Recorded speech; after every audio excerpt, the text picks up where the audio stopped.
আমরা রোজা রাখার যে ফজিলতগুলো আছে, আমরা 14টা হাদিস থেকে আপনাদেরকে 14টা ফজিলত বর্ণনা করব, এই উদ্দেশ্যে যে আমরা যেন আমাদের মনের ভিতরে একটা আগ্রহ উদ্দীপনা জাগ্রত করতে পারি যে আমরা আমাদের রোজাগুলো, অনেকেই ঠুনকো অজুহাত দেখিয়ে আমরা রোজা রাখি না, অনেকে কষ্টের কাজ করে এরপর রোজা রাখে। আমাদের প্রবাসীদের এই জিনিসগুলো খুব খেয়াল করা, যে আমরা একটু এদিক সেদিক হলেই, কাজ একটু হার্ড হয়ে গেলে আমরা রোজা ভেঙে ফেলি। যে রোজার যে আল্লাহ তাআলা কত ফজিলত রেখেছেন, হয়তো অনেকে আমরা জানি বা অনেকে জেনে অথবা না জেনে আমরা রোজাগুলো রাখি না। আমরা আজকে এই যে রোজার কি ফজিলত আল্লাহ রাব্বুল আলামিন রেখেছেন সেটা আলোচনা করব। 1 নম্বর হলো রোজা। রোজা কাকে বলা হয়? রোজা একটা মূল শুরু শব্দটা রোজা নয়, মূল আরবি শব্দ হলো সওম। আমরা সবাই জানি as-সিয়াম, সওম। তো এই সওম শব্দের অনেকগুলো অর্থের মধ্যে একটা হলো বিরত থাকা, অর্থাৎ পারিভাষিক অর্থ হলো রোজা বলা হয় 3 জিনিস থেকে মৌলিকভাবে বিরত থাকার নাম হলো রোজা। 1 নম্বর শাহাওয়াত, সবকিছু ভেঙে বলা যাবে না, যতটুকু বুঝার বুঝে নেবেন ইনশাআল্লাহ। 1 নম্বর শাহাওয়াত, 2 নম্বর হলো খাওয়া, কোনো কিছু খাওয়া, 3 নম্বর হলো পান করা। এই 3টা জিনিস থেকে বিরত থাকার নাম হলো মৌলিক পরিভাষায় রোজা বা সওম যাই বলি। রোজা অনেকের ক্ষেত্রে যদি কেউ বলেন যে রোজা বলা যাবে কিনা, আমরা অনেকে প্রশ্ন তুলি যে আসলে রোজা বলা যায় কিনা। বলে হ্যাঁ, বলা যাবে।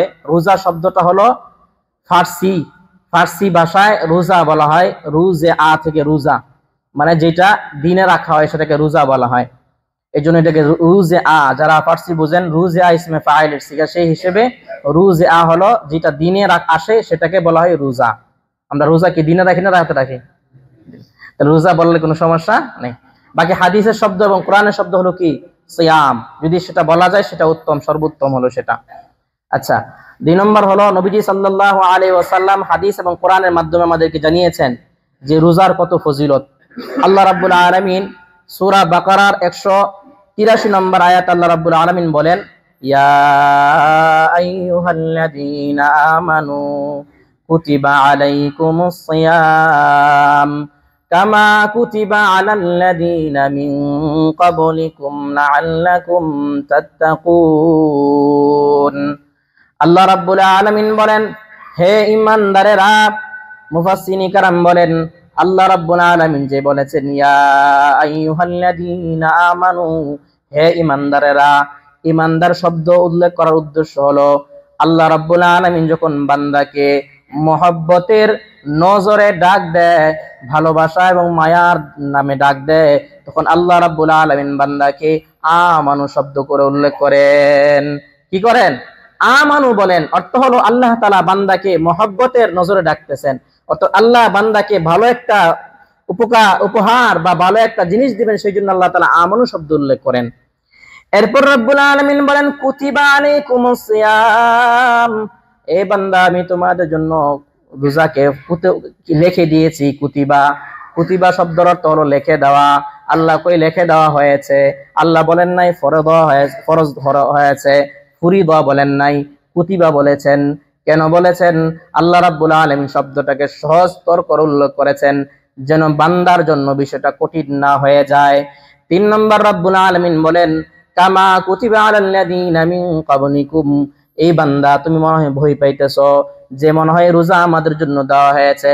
না বান্দা না, আমি আল্লাহ এই রোজাটাকে শুধু তোমাদের জন্য দেই নাই, তোমাদের পূর্ববর্তী যে উম্মত ছিল সমস্ত উম্মতদেরকে আমি আল্লাহ তাদের নিয়ম অনুসারে আমি আল্লাহ তাদের জন্য রোজা দিয়েছি। সুবহানাল্লাহ বলেন। তাহলে আল্লাহ তাআলা আমাদেরকে সান্ত্বনা বা আমাদের ভয় থেকে কাটানোর জন্য আল্লাহ তাআলা এভাবে শব্দ চয়ন করে আমাদেরকে বুঝাইছেন।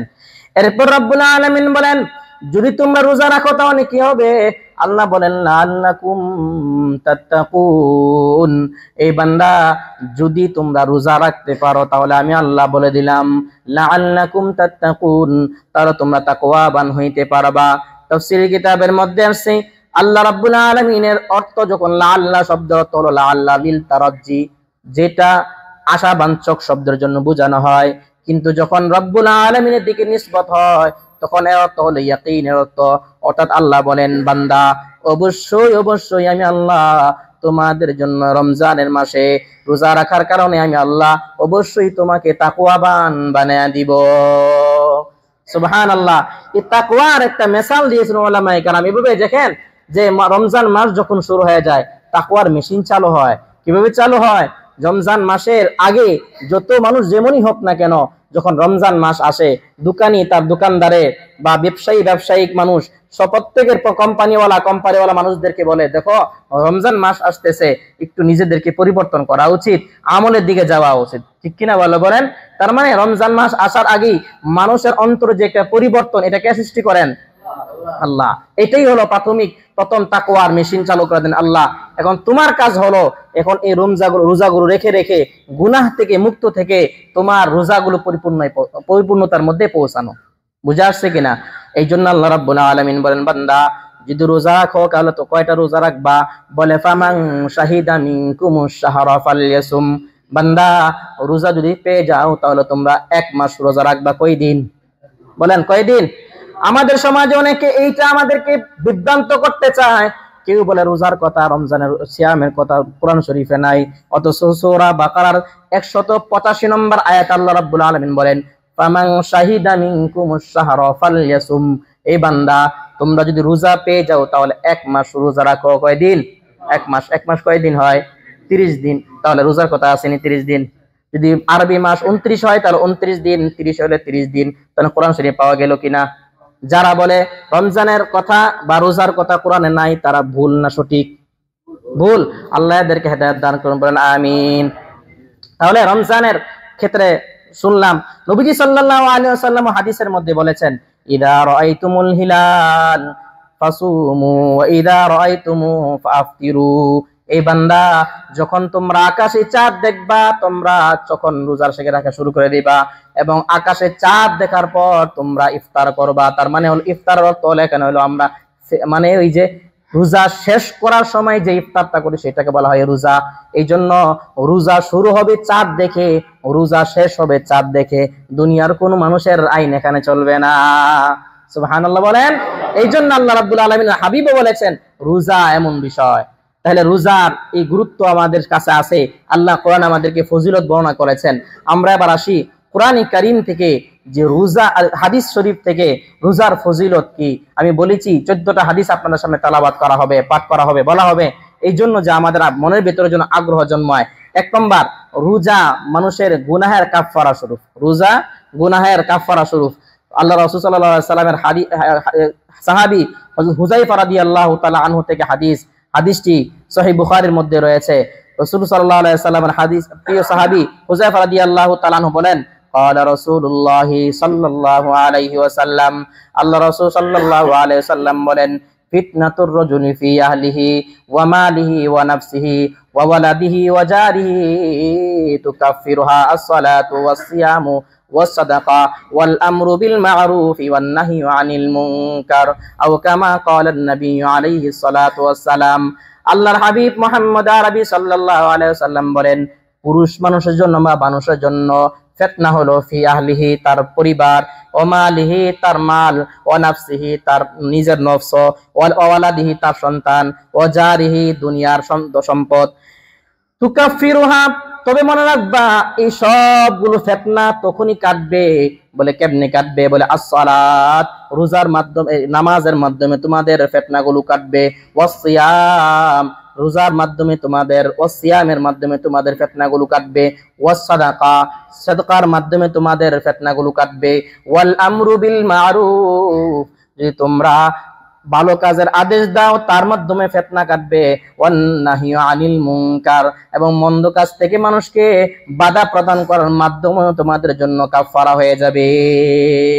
সুবহানাল্লাহ। তাহলে নবীজি বলেন যে তোমাদের ফিতনা বা গুনাহ হলো এই দুনিয়ার যা কিছু আছে, ছেলের মাধ্যমে গুনাহ হয়, পরিবারের মাধ্যমে গুনাহ হয়, মালের মাধ্যমে গুনাহ হয়, সব নফসের মাধ্যমে গুনাহ হয়। কিন্তু সেই গুনাহ থেকে বাঁচতে চাইলে তোমাদেরকে নামাজ পড়তে হবে, রোজা রাখতে হবে, তাহলেই তোমরা গুনাহ থেকে বেঁচে থাকতে পারবা। গুনার কাফারা হলো এই রোজা। সুবহানাল্লাহ। 1 নম্বর ফজিলত। তাহলে ভাইয়ার আমার রোজা রাখার জন্য ফজিলত, দুনিয়াবি ফজিলত। 2 নম্বর ফজিলত, নবীজি সাল্লাল্লাহু আলাইহি ওয়াসাল্লামের প্রিয় সাহাবী হযরত আবু হুরায়রা রাদিয়াল্লাহু তাআলা আনহু থেকে বর্ণনা সহিহ বুখারী শরীফের হাদিসে আল্লাহ রাসূল সাল্লাল্লাহু আলাইহি ওয়াসাল্লাম লম্বা হাদিসের মধ্যে উল্লেখ করেছেন। আমি সংক্ষেপে হাদিসটা উল্লেখ করছি। ক্বালা রাসূলুল্লাহ সাল্লাল্লাহু আলাইহি ওয়াসাল্লাম ওয়াল্লাযী নাফসি মুহাম্মাদুম বিয়াদিহি লা খুলুফু ফামিস সাইমি আতয়াবু ইনদাল্লাহি মির রিহিল মিস্ক আও কামা ক্বালা নবী আলাইহি সাল্লাতু ওয়াসসালাম। নবীজি সাল্লাল্লাহু আলাইহি ওয়াসাল্লাম কসম করে বলেছেন ওয়াল্লাযী নাফসি মুহাম্মাদিন বিয়াদিহি, আমি মুহাম্মদুর রাসূলুল্লাহ সাল্লাল্লাহু আলাইহি ওয়াসাল্লাম আমি কসম করে বলতেছি যেই রবের হাতে আমার জান তার নামে কসম করে বলতেছি। মনে রাখবা লা খুলুফু ফামিস সাইম, মানুষের রোজাদারের মুখের যে দুর্গন্ধ বের হয় এই দুর্গন্ধটা কি পরিমাণ ফজিলত, বলে আতিয়াবু ইনদাল্লাহি মির রিহিল মিস্ক, এটা এত আল্লাহর কাছে এত প্রিয় বলে এটা আল্লাহর কাছে মেশক আম্বরের ঘ্রাণের চাইতে আরো বেশি ঘ্রাণশীল হয়ে যায়। সুবহানাল্লাহ। এখানে একটা সওয়ালে মুকদ্দারা জবাব দেই, আমাদের সমাজে এটা নিয়েও ফিতনা চলতেছে। ফিতনাটা কি জানেন? কেউ বলতেছে আরে রোজা রাখলে কি মুখে দুর্গন্ধ বের হয় কিনা, মানে রোজা রাখার কারণে রোজা বের হয় এমন না, বিষয়টা হলো দুর্গন্ধ বের হয়। লম্বা টাইম যখন আমার ভিতরে যখন খাবার না যায় তখন অটোমেটিকলি একটা দুর্গন্ধ বের হয়। এটা হতেই পারে, হবি, এটা ডাক্তারদের থিওরিও, এটা বৈজ্ঞানিকদের থিওরিও, এটা যে মানুষের পেট যখন খালি থাকে তখন কি হয়, তার মুখ থেকে কি বের হয়, দুর্গন্ধ বের হয়। এই জন্য এটা হওয়াটা স্বাভাবিক। এখন নবীজি সাল্লাল্লাহু আলাইহি ওয়াসাল্লাম বলেন এই যে দুর্গন্ধটা বের হয় কেন বের হয়েছে? পেট খালি থাকার কারণে। রোজা রাখছি পেট খালি, আল্লাহ রাব্বুল আলামিন কয় আমার কাছে এটা এত প্রিয় লাগে যে মেশক আম্বরের ঘ্রাণের চাইতে বেশি প্রিয় আমার কাছে মনে হয়। মুহাদ্দিসিনে কেরাম উদাহরণ দিয়ে বলেছেন, এখানে তো অনেক দামি ব্যক্তিরা আছেন, অনেক সম্মানীয় ব্যক্তিরা আছেন, যাদের আন্ডারে অনেক মানুষ কাজ করে এমন ব্যক্তিরাও আছেন। মনে করেন আপনার একজন মানুষকে, আপনি একজন পরিবার বা আপনার একজন অধীনের লোককে বললেন ভাই তুমি আমার জন্য এমুক জায়গা থেকে একটা জিনিস নিয়ে আসো। আসতে গিয়া আল্লাহ না করে হঠাৎ করেছে অ্যাক্সিডেন্ট করে, হঠাৎ করে সে শরীরের মধ্যে ব্যথা পেয়ে গেছে, শরীরের মধ্যে পুরো শরীর ধুলাবালি লেগে গেছে।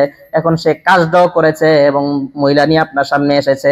এখন কি আপনি ধমক দিয়ে সরাই দিবেন যে সারাদিন কাজ করছে এখন শরীরের মধ্যে এত মহিলা, সর দূরে সরাই দিবেন? না আপনার কাছে বিবেক থাকলে আপনি তাকে আপন করে নেবেন? বলেন, আপন করে নেবেন কেন? বলে তার শরীরে যে ময়লা লাগছে এই ময়লা আপনি তার জন্য লাগে নাই, আপনার হুকুম পালন করার জন্য লাগছে, ঠিক কিনা? আল্লাহ রাব্বুল আলামিন বলেন বান্দারে আমার রোজা রাখার জন্য যখন তুমি তোমার মুখের মধ্যে দুর্গন্ধ সহ্য করতে পারো, আমি আল্লাহ আমার কাছে এত ভালো লাগে, এই জন্য আমি আল্লাহ তোমাকে এই ঘ্রাণটাকে বেশি মহব্বত করি। সুবহানাল্লাহ। তাহলে মুহতারাম হাজিরিন, রোজার মুখের দুর্গন্ধ আল্লাহ রাব্বুল আলামিনের কাছে। বাকি বিষয় হলো নিজের ইচ্ছা করে দুর্গন্ধ করা যাবে না, মিসওয়াক করতে হবে। কি করতে হবে? মিসওয়াকের হুকুম হলো কাঁচা ডাল দিয়েও আপনি মিসওয়াক করতে পারেন, কোনো সমস্যা নেই। যেই জিনিস দিয়ে ব্রাশ করার ক্ষেত্রে উলামায়ে কেরাম নিষেধ করেন, কিন্তু শুধুমাত্র পেস্ট এবং ব্রাশের মাধ্যমে নিষেধ করেন। কিন্তু শুধুমাত্র আপনি যদি মিসওয়াক করেন তাহলে সেক্ষেত্রে ক্ষতি নাই, বরং নবীজি বারবার বলেছেন যে তোমরা বেশি বেশি মিসওয়াক করবা। মিসওয়াক করলে কি হয়? ক্বালা রাসূলুল্লাহ সাল্লাল্লাহু আলাইহি ওয়াসাল্লাম আসওয়াকু মাতহারুল লিল ফামি ওয়া মারদাতুল লিররাব্বি আও কামা ক্বালা নবী আলাইহি সালাতু ওয়াসসালাম। আল্লাহর নবী বলেন আসওয়াকু মাতহারুল লিল ফামি, যে রোজা এমন একটা মিসওয়াক এমন একটা গুরুত্বপূর্ণ জিনিস, কোন ব্যক্তি যদি মিসওয়াক করে তাহলে তার মুখের পবিত্রতা আনে মিসওয়াকের মাধ্যমে, ওয়া মারদাতুল লিররাব্বি, এবং তার রব আল্লাহ রাব্বুল আলামিনের সন্তুষ্টি অর্জন হয় মিসওয়াকের মাধ্যমে। সুবহানাল্লাহ। আমরা সবাই মিসওয়াক করব তো ইনশাআল্লাহ? সবাই মিসওয়াক করি তো আলহামদুলিল্লাহ? যারা করি আলহামদুলিল্লাহ, যারা করি না আজকে থেকে নিয়ত করতে পারি ইনশাআল্লাহ রোজা মিসওয়াক করব, তারপর ইনশাআল্লাহ আল্লাহ তাআলা তৌফিক দান করেন। 3 নম্বর ফজিলত আবু হুরায়রা রাদিয়াল্লাহু তাআলা আনহু, নবীজি সাল্লাল্লাহু আলাইহি ওয়াসাল্লামের প্রিয় সাহাবী আবু হুরায়রা রাদিয়াল্লাহু তাআলা আনহু, তিনি বলেন যে রোজা যে ব্যক্তি রাখবে তার জন্য 2টা পুরস্কার দুনিয়াতে, 2টা পুরস্কার, একটা দুনিয়াতে আর একটা হলো আখিরাতে। কি? ক্বালা রাসূলুল্লাহ সাল্লাল্লাহু আলাইহি ওয়াসাল্লাম লিস-সাইমি ফারহাতান ফারহাতুন ইনদা ফিতরিহি ওয়া ফারহাতুন ইনদা লিকাই রাব্বিহি। আল্লাহ রাসূল সাল্লাল্লাহু আলাইহি সাল্লাম বলেন, যেই ব্যক্তি রোজা রাখবে তার জন্য দুইটা আনন্দ। এক নম্বর হলো যে ব্যক্তি ইফতার করবে, ইফতার পুরো মুহূর্তে একটা আনন্দ, এই আনন্দটা বোঝানো যাবে না, যারা রোজা রাখে তারা একমাত্র বুঝে। দুই নম্বর, আল্লাহ রাব্বুল আলামিনের কাছে যেদিন সে সাক্ষাৎ করতে যাবে, ওই দিন রাব্বুল আলামিন তাকে যে মেহমানদারি করাবেন, ওই মেহমানদারির কারণে আল্লাহ রাব্বুল আলামিন যেই উজরটা তাকে দিবেন, প্রতিদান দিবেন, এই প্রতিদানের কারণে তার কাছে মনে হবে, আল্লাহ কেন বেশি রোজা রাখি নাই, রোজা কেন রাখলাম না।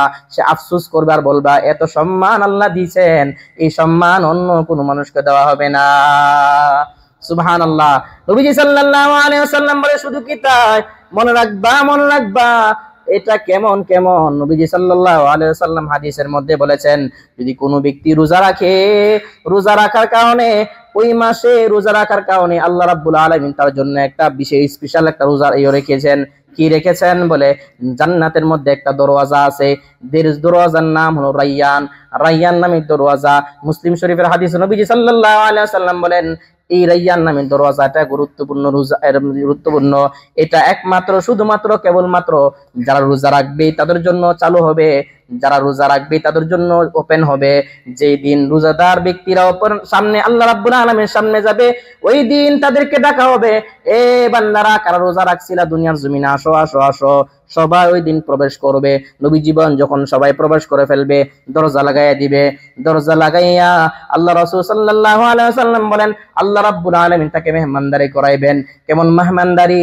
মুহাদ্দিসিনে কেরাম ব্যাখ্যায় বলেছেন, আল্লাহ রাব্বুল আলামিন বলেন, বান্দা তুমি আমাকে রাজি খুশি করার জন্য দুনিয়ার জমিনে একবেলা খানা বন্ধ করলা, আমি আল্লাহ তোমার জন্য জান্নাতের মধ্যে, জান্নাতের ভিতরে আমি আল্লাহ আমার কুদরতি হাত দিয়া তোমাকে মেহমানদারি করায় দিব। সুবহানাল্লাহ। তাহলে যদি আল্লাহর বিশেষ মেহমানদারি পাইতে চাই, তাহলে কি হবে? রোজা রাখতে হবে। মুহতারাম হাজিরিন, এই জন্য ইনশাআল্লাহ রোজা রাখার জন্য রাজি আছি ইনশাআল্লাহ। যারা রোজা রাখতে পারি না, আল্লাহর কাছে দোয়া করব, আল্লাহ যেন আমাদেরকে তৌফিক দেয়। ঠিক আছে না ইনশাআল্লাহ? যাই হোক মুহতারাম হাজিরিন, 5 মিনিট ইনশাআল্লাহ। মুহতারাম হাজিরিন, যে বিষয়ে বলতেছিলাম, তাহলে রোজা আল্লাহ রাব্বুল আলামিন আরো ফজিলত আছে। সময়টার দিকে খেয়াল করে, আমি খেয়াল করছি, এই জন্য সময় গেছে গা। যাই হোক, আমি শেষ করতেছি। এরপরে আল্লাহ রাসূল সাল্লাল্লাহু আলাইহি ওয়াসাল্লাম আবু হুরায়রা রাদিয়াল্লাহু তাআলা থেকে আরেকটা হাদিস, এটা হাদিসে কুদসি বলা হয় এটাকে। আবু হুরায়রা রাদিয়াল্লাহু তাআলা আনহু বলেন, আল্লাহ রাব্বুল আলামিন বলেন, ক্বালা আল্লাহু তাআলা ইয়াতরুকু তাআমাহু ওয়া শারাবাহু ওয়া শাহওয়াতাহু মিন আজলি। আল্লাহ রাব্বুল আলামিন বলেন, বান্দা আমার জন্য সে তরক করলো খানা পিনা এবং স্ত্রীকে সময় দেওয়া, এই সবগুলো আমি আল্লাহর জন্য ওই বান্দা ছেড়ে দিল। মনে রাখবা, আসিয়ামুলি, আমার বান্দা আমার জন্য এগুলো ছেড়ে দিল, রোজা রাখলো, আমি আল্লাহ তার জন্য ওয়া আনা আজিজি বিহি ও ফি রিওয়ায়াতিন ওয়া আনা উজজা বিহি, বান্দা যখন আমার জন্য রোজা রাখে, আমি আল্লাহ ওই বান্দা ওই বান্দির জন্য নিজেই তার প্রতিদান হয়ে যায়। সুবহানাল্লাহ। সব আমলের সওয়াব ফেরেশতার মাধ্যমে আল্লাহ রাব্বুল আলামিন দিবেন, কিন্তু একমাত্র শুধুমাত্র এই রমজানের রোজাটাকে আল্লাহ রাব্বুল আলামিন বিশেষভাবে দিবেন। এখানে একটা প্রশ্ন থাকতে পারে, তাহলে আল্লাহ তাআলা কি আর দিবেন? জান্নাত জাহান্নামই তো দেয়, জান্নাতও দিবেন। তো আল্লাহ যে জান্নাত দিবেন, এটা নবীজি হাদিসের মধ্যে বলে দিয়েছেন, যারা রোজা রাখবে তাদের জন্য জান্নাত আছে। বললাম রাইয়ান নামে জান্নাত, জান্নাতের এখানে কাজ শেষ, জান্নাত শেষ, জান্নাত দিয়েই দিবেন। জান্নাত দেওয়ার পরেও আল্লাহ রাব্বুল আলামিন আরো কিছু স্পেশাল কিছু তার জন্য ফজিলত রেখেছেন, এটা দুনিয়ার কোনো মানুষকে বলার নাই, একমাত্র আল্লাহই জানেন। আল্লাহ রাব্বুল আলামিন তাকে দিয়ে দিবেন। বলেন সুবহানাল্লাহ। এই জন্য মুহতারাম হাজিরিন, আমরা যারা রোজা রাখতে পারতেছি না, আল্লাহর কাছে দোয়া করব, আল্লাহ যেন আমাদেরকে রোজা রাখার তৌফিক দান করেন। সর্বোচ্চ আল্লাহুম্মা আমিন। আমরা কয়েকটা ফজিলত বললাম, সর্বশেষে আমি যারা রোজা রাখতে পারি না তাদের জন্য ধমক স্বরূপ কয়েকটা হাদিস আপনাদের সামনে তেলাওয়াত করছি, এরপর ইনশাআল্লাহ আমাদের আলোচনা শেষ হবে। যেই ব্যক্তি রোজা রাখে না, অনেকে রোজা না রাখে, বিভিন্ন অজুহাত দেখায় রোজা রাখে না, তাহলে সেই ক্ষেত্রে এই ব্যক্তির অবস্থা কি হবে? আব্দুল্লাহ ইবনে মাসউদ রাদিয়াল্লাহু তাআলা আনহু থেকে হাদিস, মুসান্নিফ ইবনে আবি শাইবার হাদিস। আব্দুল্লাহ ইবনে মাসউদ রাদিয়াল্লাহু তাআলা আনহু বলেন, قال رسول الله صلى الله عليه وسلم من افطر يوما من رمضان متعمدا من غير سفر ولا مرض লাম ইয়াকবিদহু আবাদা আও কামা ক্বালা নবী আলাইহিস সালাতু ওয়াস সালাম। আল্লাহ রাসূল সাল্লাল্লাহু আলাইহি ওয়াসাল্লাম বলেন, যেই ব্যক্তি একদিন রোজা রাখলো না ইচ্ছাকৃতভাবে, যদি তার সফর হয় নাই, অসুস্থ হয় নাই, এই অবস্থায় সে যদি রোজা না রাখে, লাম ইয়াকবিদহু আবাদা, এটা কখনোই তার দ্বারা এর যে ফজিলত সেই ফজিলতটা অর্জন করতে পারবে না। বলেন নাউযুবিল্লাহ। শুধু তাই নয়, বলেন ওয়া ইন সামাদ দাহরি কুল্লাহু, যদি সেই ব্যক্তি 1 বছর রোজা রাখে, তারপরেও একটা রোজা রাখার যে গুনাহ, সেই গুনাহটা তার জন্য পরিপূর্ণ হবে না। নাউযুবিল্লাহ। অনেকে বলি হ্যাঁ আমাদের জন্য রোজার সুযোগ রয়েছে, একটা রোজা না রাখলে সেই জন্য কাফারা আছে, সেটা ভিন্ন কথা। কিন্তু নবীজি বলেন ফজিলত যে দেয়, এই ফজিলত 1 বছর রোজা রাখবা, এরপর একটা রোজার ফজিলত তোমার আমলনামায় ঢুকবে না। সুবহানাল্লাহ। তাইলে বোঝা গেছে কত গুরুত্বপূর্ণ। শুধু তাই নয়, নবীজি সাল্লাল্লাহু আলাইহি ওয়াসাল্লামের হাদিস, নবীজি সাল্লাল্লাহু আলাইহি ওয়াসাল্লাম বলেন, একদিন আমি ঘুমিয়ে রয়েছি রাতের বেলা, হঠাৎ করে দুইজন ফেরেশতা আমার কাছে আসছে। আতানি রাজুলানি ফাআখাদা, দুইজন ব্যক্তি এসে আমাকে ধরলো, দইলা একটা পাহাড়ের উপর নিয়ে গেল। নিয়ে যাওয়ার পরে তারা বলল, ইয়া রাসূলুল্লাহ, আপনি পাহাড়ের উপরে উঠেন। নবীজি বলেন, আমাকে তারা পাহাড়ের চূড়ার মধ্যে উঠাইলেন, সর্বোচ্চ জায়গার মধ্যে উঠাইয়া নবীজি সাল্লাল্লাহু আলাইহি ওয়াসাল্লাম যখন এই অবস্থা হইল, তখন আমি দেখলাম একজন মানুষ কাঁদতেছে। নবীজি সাল্লাল্লাহু আলাইহি ওয়াসাল্লাম বলেন, আমি যখন উপরে উঠলাম, ওঠার পর দেখলাম ভয়ঙ্কর আওয়াজ আসতেছে, ভয়ঙ্কর আওয়াজ। আমি বললাম, এ ফেরেশতারা, কিসের আওয়াজ আসতেছে? মাহাদিল আসওয়াত, কিসের আওয়াজ? ক্বালু হাদা আওয়াউ আহলিন নার ইয়া রাসূলুল্লাহ, ইয়া হাবিবাল্লাহ, ওই ব্যক্তিদের আওয়াজ যে সমস্ত ব্যক্তিরা দুনিয়ার জমিনে রোজা রাখে নাই। শুধু তাই না, নবীজি সাল্লাল্লাহু আলাইহি ওয়াসাল্লাম বলেন, কেন, কি হয়েছে? তারা বলে তারা রোজা রাখে নাই, অর্থাৎ তাদের অবস্থা কেমন হয়েছে? নবীজি সাল্লাল্লাহু আলাইহি ওয়াসাল্লাম বলেন, আমি তাদের সামনে গেলাম, গিয়ে দেখি পায়ের মাংসপেশি পিছনে যে সাইডটা, ওখানের মধ্যে ওইটা দিয়ে তাকে টাঙ্গিয়ে রেখে দেওয়া হয়েছে। শুধু তাই নয়, নবীজি সাল্লাল্লাহু আলাইহি ওয়াসাল্লাম বলেন, মুখের 2 পাশটা এরকম ছিঁড়ে ফেলা হয়েছে, ওখান থেকে রক্ত বের হচ্ছে। নবীজি সাল্লাল্লাহু আলাইহি ওয়াসাল্লাম দেখে বলল, এই ফেরেশতারা বলো, কেন এরকম শাস্তি দেওয়া হচ্ছে? নবীজিকে বলা হইল, ইয়া রাসূলুল্লাহ, যে সমস্ত ব্যক্তিরা দুনিয়ার জমিনে কোনো কারণ ছাড়া রোজা রাখে নাই, ওই ব্যক্তিদের জন্য আল্লাহ রাব্বুল আলামিন 2টা শাস্তি নির্ধারণ করেছেন। 1 নম্বর, তাদেরকে মাংসপেশির মাধ্যমে টাঙ্গিয়ে রাখা হবে, ঝুলিয়ে রাখা হবে। 2 নম্বর, আল্লাহ রাব্বুল আলামিন তাদের 2 চোয়ালকে ছিঁড়বেন ফেরেশতার মাধ্যমে, এবং এটাই তাদের জন্য শাস্তি হবে। বলেন নাউযুবিল্লাহ। সুনানে নাসাই হাদিসের মধ্যে আছে। তাহলে মুহতারাম হাজিরিন, রমজানের রোজা না রাখার যে কঠিন আযাব, এই হাদিস থেকে বোঝা যায়। এজন্য মুহতারাম হাজিরিন, আল্লাহ রাব্বুল আলামিনের বান্দা, রোজা যদি রাখো, তাহলে আমি আল্লাহ তোমার জন্য প্রতিদান রেখে দিয়েছি, সওয়াব রেখে দিয়েছি। আর যদি রোজা না রাখো, তাহলে সেই ক্ষেত্রে কিন্তু কঠিন আযাব। যার যত প্রতিদান বেশি, তার আযাবও তত ভয়ঙ্কর। কথা বুঝছেন? অর্থাৎ যার যত ফজিলত, তার আযাবটাও তত ভয়ঙ্কর হবে। এজন্য মুহতারাম হাজিরিন, রোজা আমরা রাখার চেষ্টা করব। এই জন্য আমরা 2 মিনিটের কথা মনে পড়ছে, জন্য বলে ফেলতেছি।